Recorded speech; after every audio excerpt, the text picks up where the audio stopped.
In August 1914, war erupted in Europe. The Central Powers of Germany and Austria-Hungary battled the Allied powers of France, Great Britain, and Russia. Modern weapons such as machine guns and poison gas produced high casualties and a bloody stalemate. Although the United States remained neutral during the early years of the war, Americans, and Missourians, found ways to support the Allies. In the early 1900s, armies still relied on pack animals to move weapons and supplies. The firm of Guyton and Harrington in Lathrop sold more than 350,000 mules and horses to the British Army. This represented about 1/4 of all livestock shipped from America during the war. Some Missourians volunteered to join the Allied armies. Men like Frank Crawford of Springfield served in the Canadian Expeditionary Force. Crawford was gassed and wounded while fighting on the Western Front. The European War hit home when a German submarine sank the British passenger ship Lusitania in 1915. 6 Missourians were among the nearly 1,200 casualties, including Theodore Naish of Kansas City. German-born Americans who had made Missouri their home for decades soon faced discrimination as their loyalty was questioned and their native language was scorned.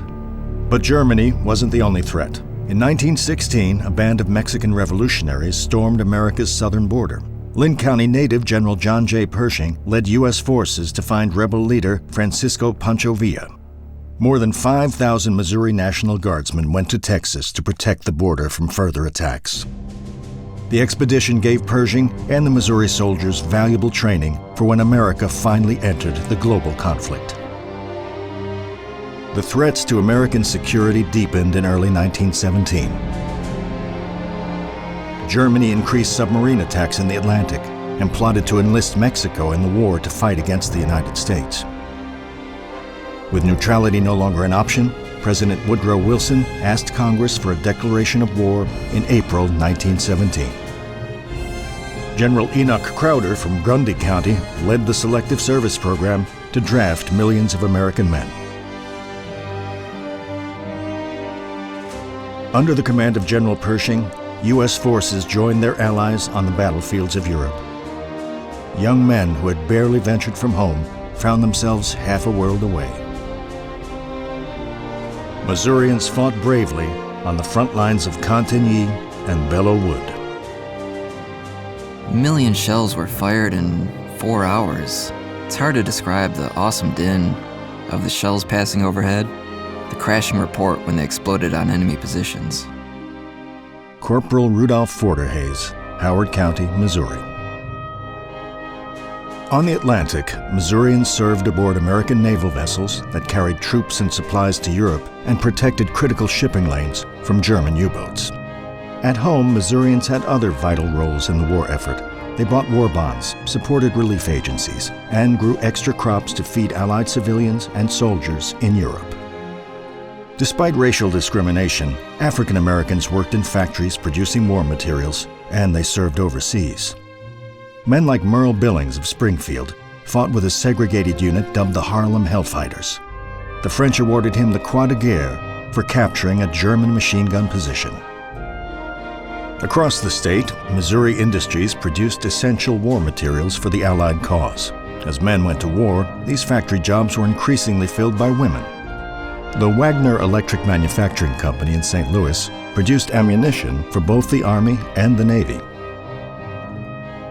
The Bush-Sulzer Company in St. Louis built diesel engines for submarines, and the Smith brothers in Carthage made army coats worn by American soldiers. Missouri women also joined the war effort as nurses, doctors, and orderlies.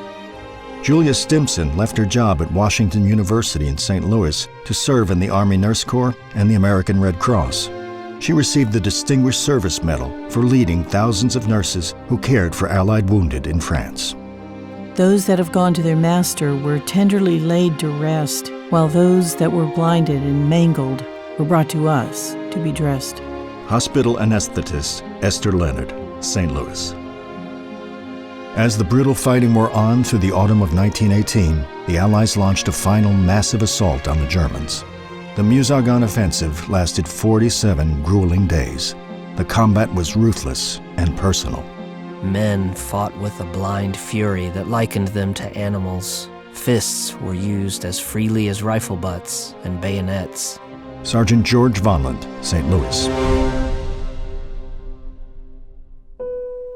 The Allied victory at the Meuse-Argonne depleted Germany's ability to wage war, and peace finally came on November 11, 1918.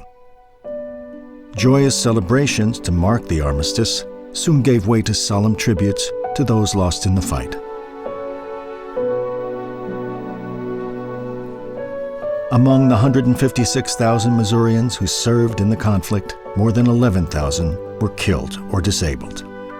Many times we spoke of the good times we would have after the war was over, but alas, some of those who spoke of the good times now lie in graves in the Argonne forest. Captain Paul Frey, Springfield.